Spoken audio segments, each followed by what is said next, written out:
안녕하세요. 50대 아들 하나, 딸 하나 키우고 있는 아줌마입니다. 남편 없이 아이들 혼자 키운 지 10년이 다 되어 갑니다. 남편은 애들 기억 속에서도 제 기억 속에서도 항상 참 좋은 사람이었죠. 가족 먹여 살린다며 밤낮으로 일도 열심히 다녔고 아들과 딸에게는 둘도 없는 다정한 아빠였어요. 자기보다 남을 먼저 위하는 남편의 성격 탓이었을까요? 남편은 병원에서 간경화 진단을 받게 되었습니다. 결혼 후 건강검진 결과 간이 좋지 않다는 소리를 듣긴 했지만 이렇게 빨리 진행됐을 줄은 전혀 몰랐죠. 그 소식에 저와 아이들은 눈물을 흘렸고 남편은 오히려 저희에게 미안하다고 했습니다. 이렇게 착한 사람을 빨리 데려가려 하다니 하늘도 참 무심하게 느껴지더군요. 꾸준히 병원에서 치료를 받으면 나아질 수 있으면 좋겠지만 저희 남편에게 남은 방법은 간 이식뿐이었습니다. 가족들 중에서도 간을 이식해 줄 수 있는 사람이 없었고 기증자도 찾기 힘들었죠. 결국 저희는 남편의 죽음을 받아들일 수밖에 없었습니다. 40살이라는 젊은 나이에 남편은 결국 하늘로 갔죠. 당시 제 나이는 35살이었고 이제 막 초등학교에 들어간 아들과 유치원 다니는 딸아이를 혼자 키워야만 했습니다. 처음에는 모든 게 막막했지만 나 말고는 이 아이들을 책임져 줄 사람이 아무도 없다는 생각에 저는 이를 꽉 깨물었죠. 일단 남편의 퇴직금 그리고 사망보험금을 받아 병원비를 정산하고 나니 남은 돈이 많지 않더라고요. 그래서 동생과 상의한 결과 동생네 동네로 이사를 해서 새 출발을 하기로 결정했습니다. 그리고 불행 중 다행인지 제 손맛이 남달라서 제가 만든 음식을 먹어본 사람들마다 장사해도 되겠다는 소리를 자주 들었거든요. 그래서 저는 고심 끝에 작은 가게를 얻어 떡볶이 집을 해보기로 했죠. 일단 살던 집을 정리하고 남은 돈과 보증금을 합쳐서 작은 가게를 구했습니다. 집을 따로 얻을 돈은 부족해서 가게에 딸려있는 작은 방에서 세 식구가 살아가야 했죠. 대강 필요한 짐을 제외하고 버릴 건 버리고 차마 버리지 못하는 남은 물건들은 동생 집에 당분간 보관해달라고 부탁했습니다. 가게 이름은 아들인 재훈이와 딸인 현민이의 이름을 따고 손님들에 대한 감사한 마음을 담아서 재민이네 감사 떡볶이라고 지었고요. 가게를 오픈하자 그래도 손님이 제법 오더라고요. 역시나 떡볶이는 대한민국 사람이라면 남녀노소 누구라도 좋아하니까요. 월세가 비싸고 사람들 유동 인구가 많은 중심 상가는 아니지만 삼거리 신호등 앞이다 보니 눈에 잘 띄었습니다. 가게를 보러 왔을 때는 유동 인구가 적었지만 이곳에 떡볶이 가게가 생겼다는 걸 알고는 사람들이 많이들 찾아주셨습니다. 그렇게 하루하루 장세가 잘 되면서 다행히 먹고 사는데 큰 지장이 없을 정도가 되었습니다. 서울 도심지는 세상이 빨리빨리 변하는 느낌인데 제가 이사 온 이곳은 상대적으로 빠르게 변하지는 않더라고요. 덕분에 한결같이 이곳에서 장사를 하며 아이들을 키울 수 있었습니다. 그리고 큰 회사 회계부서에서 일하는 제부 덕에 장사하면서 들어오고 나가는 돈을 정리해 차곡차곡 모을 수 있었어요. 많이 남는 달에는 500만 원씩 수익이 나기도 했죠.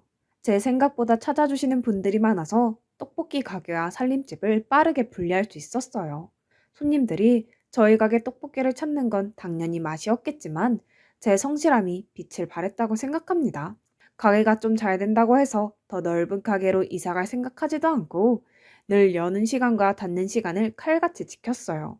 눈이 오나 비가 오나 연중 무휴로 떡볶이 집을 영업했죠. 그 덕분에 손님들은 좋아했지만 저희 아이들은 많이 속상했을 거예요. 엄마 손잡고 어린이날이나 생일 때 소풍이나 놀이공원 그 흔한 외식도 제대로 못했으니까요. 제가 미안하다고 할 때면 투정도 부릴만 한데 일하는 엄마가 되려 힘들 거라며 고맙다고 힘내라고 응원해주는 아이들이었죠. 정말 큰 말썽 부리지 않고 사춘기도 남들에 비해 무난하게 지나간 애들이 얼마나 대견한 줄 몰라요. 그렇게 자식들의 열렬한 지지 덕분에 전 20년간 매일같이 이른 아침에 문을 열고 저녁 늦게 문을 닫을 수 있었어요. 집에 들어가서 제 생활을 가질 수 있었으면 좋겠지만 아무래도 혼자 일하다 보니 누워있는 시간도 아깝더라고요. 다음날 쓸 재료 손질해놓고 잠깐 눈 붙이는 시기였죠. 종종 바쁜 날에는 애들이 도와주거나 가까이 사는 동생이 나와서 도와준 덕분에 잘 버텨냈네요. 대부분 아침에 나와 준비하고 있으면 동생이 와서 자연스럽게 자기 할 일을 찾아서 해줘요. 떡을 잘라준다든지 쓰기 좋게 분배해 놓는다든지 하며 언니 힘들다고 밑작업을 도와주고 집에 갔다가 점심시간이 되면 점심 식사를 팔아야 하니 동생이 한 번 더 도와주러 옵니다. 혼자 하기 벅찰 거라면서요. 떡볶이 외에도 간단하게 음식류도 팔다 보니 혼자 음식하고 계산하고 하면 정말 정신이 없거든요. 제 사정을 알고 두 팔 걷어붙이고 도와주는 동생이 고마웠고 점심시간마다 맛있다고 찾아와 주시는 손님들도 감사했네요. 하루 종일 북적이는 저희 가게의 손님 유형은 보통 이랬습니다. 오전에는 아기 엄마들이 와서 간식 겸 떡볶이를 먹으며 수다를 떨고 점심시간에는 택시 운전 기사님들이 오셔서 점심 식사를 하시고 오후엔 학교를 마친 초중고 학생들이 와서 떡볶이를 먹고 마지막에 저녁에는 퇴근 후 들려주시는 직장인들까지 아침부터 저녁까지 손님이 가득가득합니다.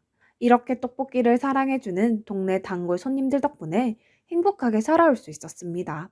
그리고 요즘 들어 유치원생 손님들이 지나가다 컵떡볶이를 한 번씩 사가는 걸 보고 너무 맵지 않을까 하는 걱정에 어린 아이들도 마음껏 먹을 수 있는 떡볶이를 따로 만들어 놓기도 했죠. 아이들이 맛있다고 제잘거리는 모습이 어찌나 귀엽던지 우리 애들 어렸을 때가 떠오르기도 했지만 아이들이 빨리 결혼해서 손주를 먹이고 싶다는 생각도 들더군요. 그냥 단순히 아이가 예뻐서 한 행동이었는데 어린아이도 먹을 수 있는 떡볶이라고 소문이 났는지 아이 엄마 손님들이 유독 많이 늘었어요. 그렇게 단골 손님들도 많아지고 입소문이 널리 퍼져 있는지 동호회나 회사, 교회, 학원 등 여러 곳에서 대량 주문도 많이 들어오네요. 한번 단체 주문이 들어오기 시작하니까 일주일에 두세 번은 단체 주문이 들어오더라고요. 이날도 회사에서 단체 주문이 있었죠. 혼자 감당할 수 없는 양일 것 같아서 학교 가기 전에 딸과 아들에게 도움을 청했습니다. 확실히 도와주는 사람이 있으니 준비 시간이 확 줄어들더라고요. 오늘 단체 주문하신 분은 단골 손님 중 한 분이셨죠. 맛도 맛이지만 불친절하면 안 되고 그리고 가장 좋은 방법은 손님과의 적당한 대화가 중요하더군요. 단골로 만드는 데는 소통만 한 게 없습니다. 이 손님은 이 동네 분이 아니셨어요. 처음 오신 날 잔뜩 사가셨는데 그 뒤로 며칠 연속으로 떡볶이랑 튀김이랑 순대 등등 여러 메뉴를 10인분 넘게 사시길래 손님에게 물었죠. 아니, 매일 무슨 떡볶이만 이렇게 많이 사가세요. 저는 장사가 잘 돼서 좋지만요. 제가 하나 꽂히면 질릴 때까지 먹는 편이라서요. 주문하신 음식을 준비해드리며 몇 마디 더 이야기를 나눴는데 저희 가게에서 차로 15분 거리 떨어진 곳에 있는 회사 사장님이라고 말하시더군요. 회사 직원이 한번 떡볶이를 포장해서 간 적이 있는데 그 이후 저희 집 떡볶이 맛에 꽂혀서 찾아오셨다고 했습니다. 본인도 본인이지만 회사 직원들도 무척 좋아한다며 한번 오실 때마다 많이 사가셨고 그만큼 저도 아낌없이 서비스를 해드렸죠. 그리고 그 손님과 대화하는 것이 무척 즐거웠어요. 대화도 편하고 공통점도 있었습니다. 그 손님도 저처럼 남편을 먼저 떠나보내고 사업을 하게 되었다 하시더군요. 저는 그분처럼 회사를 일군 건 아니지만 남편을 떠나보내고 혼자 장사하는 점이 비슷하다고 생각했는지 서로에게 공감대가 있었죠. 그리고 항상 단정한 머리와 흐트러짐 없는 복장이 무척 인상적이었습니다. 제 또래 같은데 멋지게 사는 것 같았어요. 하지만 장사하면서 항상 좋은 일만 있는 건 아니잖아요. 좋은 손님도 많이 있지만 힘든 손님은 어디에나 있죠. 그 중에서도 제일 까다로운 손님은 젊은 엄마들이에요. 물론 대부분의 엄마들이 그런 건 아니에요. 하지만 꼭 힘들게 하는 무리들이 한 번씩은 나타나더라고요. 물론 무리지어 다니는 걸 뭐라 하는 건 아닙니다. 그런데 왜 그런지 내 5명끼리 와서 떡볶이 1인분에 어묵 1인분을 시키고 두세 시간을 앉아서 이야기하고 가곤 하죠. 사람이 없을 때는 그렇게 있어도 괜찮은데 문제는 사람이 많을 때입니다. 그 손님들이 다 먹고도 몇 시간 동안 자리를 차지하는 바람에 손님을 못 받는 경우도 많거든요. 다른 손님들이 줄을 서서 기다리고 자리가 없다고 이야기를 큰 소리로 말해도 들은 척도 안 해서 결국 제가 직접 부탁을 드렸습니다. 저기 다 드셨으면 자리 좀 비워주실 수 있나요? 밖에서 다른 손님들이 기다리는데 자리가 없어서요.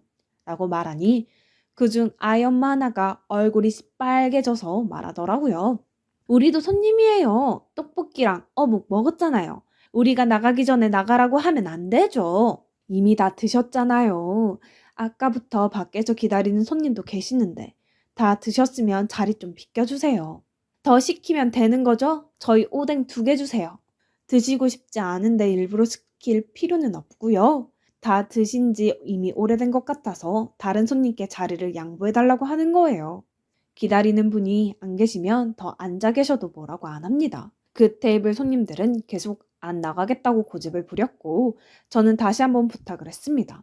사람이 없을 때는 괜찮은데 오늘 같은 경우는 양해 좀 해달라고 하면서 말이죠.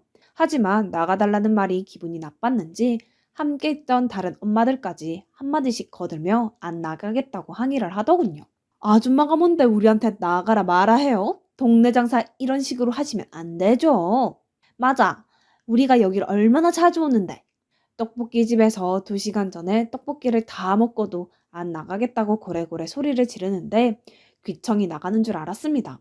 나가달래도 고집을 피우며 계속 쏘아붙이니 괜히 건드렸나 후회하고 있는데 옆에서 떡볶이를 먹던 학생이 혼잣말인 듯 큰 소리로 말하더군요. 아, 시끄러. 다 먹었으면 좀 나가지. 그 아줌마들은 애들 하원 버스 올 때까지 여기에 있을 생각인가 본데 이 학생들뿐만 아니라 다른 손님들도 이쪽을 보며 불편해 하더라고요. 이런 경우는 처음이라 어쩔 줄 몰라 하고 있는데 학생의 말에 기분이 상했는지 이번에는 그 학생에게 불통이 튀었습니다. 학생 지금 뭐라 그랬어? 우리가 여기 있어서 학생이 뭐 피해본 거라도 있어? 지금 아줌마들 시끄럽게 굴어서 제대로 못 먹겠다고요. 어머, 이 학생 말하는 것 좀 봐. 부모가 어떻게 가르쳤으면 어른 공경 할 줄 모르고. 와, 아줌마 자식이 어떻게 클지 보이네요. 요즘 아줌마들 같은 사람들을 뭐라고 하는 줄 아세요?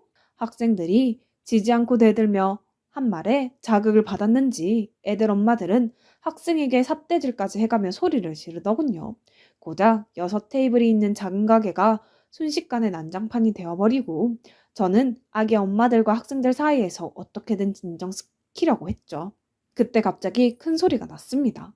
그 시간에 가게 안에 있던 사람들의 시선이 그쪽으로 쏠렸고 시선을 집중시킨 사람은 단골 손님인 여 사장님이셨습니다. 식당에서 식사가 끝나면 자리를 비워주는 건 당연한 것 같은데 그런 상식을 모르시는 건가요? 아니면 알면서도 이러시는 건가요?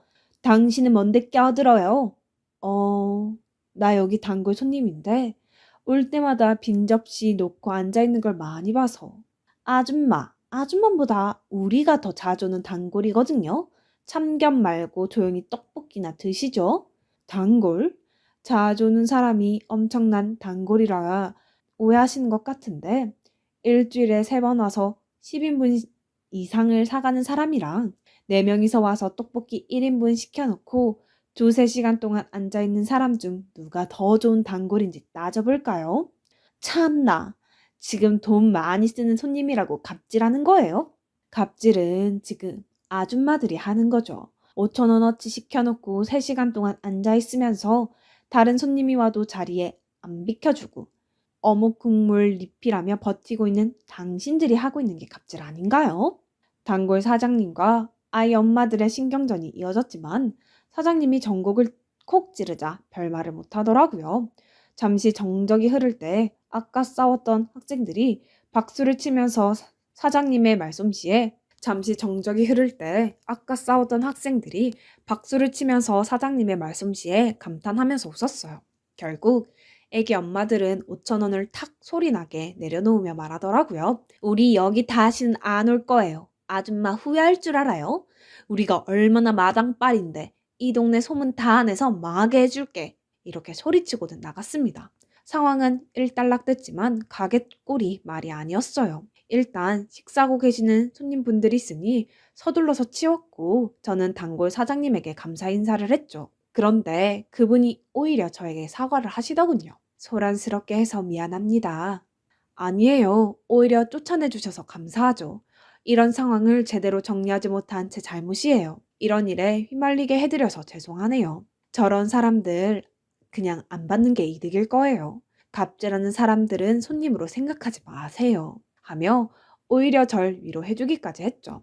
단골이었던 학생들도 그 사장님에게 말하더군요. 아줌마 진짜 멋있어.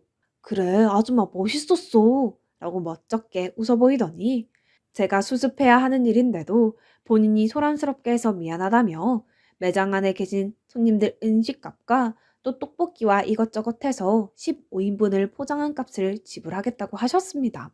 아이고, 사장님 이러지 마세요. 제가 들어야죠. 도와주셨는데. 아니에요. 소라는 제가 피웠는걸요. 이렇게 안 하면 죄송해서 못 잘 것 같아요. 하며 끝까지 10만 원을 내려놓고 도망치듯 나가시더군요. 그날 이후로 전 그 단골 사장님과 더 친해졌습니다.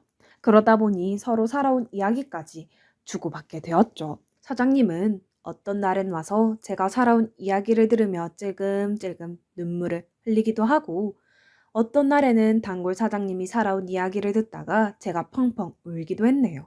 과부 마음은 과부가 한다고 혼자 얼마나 힘들었을지 알기 때문에 더 가슴이 먹먹했습니다. 남편 죽고 일만 하다 보니까 친구도 하나 없어요.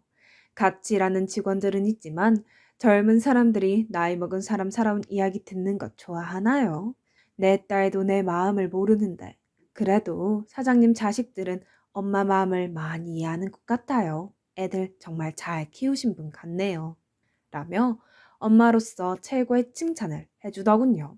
누군가 그동안 힘들었던 세월을 알아준다니 모두 보상받는 느낌이었죠. 말년에 좋은 친구도 생기고 저는 확실히 인복이 있는 사람인 것 같았어요. 그러니 이렇게 좋은 사람들이 찾아와 떡볶이로 아들, 딸 잘 키워서 모두 대학에 보낼 수 있었겠죠. 그리고 아들은 무사히 대학까지 졸업을 하고 제 작년에 좋은 회사에 취직을 했습니다. 물론 아이들은 사춘기 시절에는 친구들 앞에 엄마가 떡볶이를 파는 것을 부끄러워했던 시기도 있었지만 1, 2년간의 사춘기가 무사히 지나가고 난 뒤로는 주말이면 저희들이 번갈아 가며 가게 나와서 엄마를 도와주던 착한 아이들이에요. 그런데 아들은 요즘 같은 회사에서 만난 아가씨와 연애 중이라 예전만큼 가게를 도와주지 못했죠. 아들이 가게를 도와주는 것보다 장가가는 것이 더 중요했던 저는 가게에 나오지 말고 데이트하러 나가라며 등을 떠밀기도 했네요. 그리고 아들이 연애한 지 1년 정도가 됐을 때 두 사람은 결혼하기로 했고 지난달에는 고운 며느리감을 데려와 저와 딸에게 인사를 하고 갔죠. 그러나 저는 며느리감이 인사를 다녀가고 난 뒤 마음 한켠이 무거워졌습니다. 오빠 데려간다는 사람이 다 나타나고 정말 착한 사람인가 봐. 아, 엄마, 오빠는 빨리 장가 보내고 우리 둘이 살자.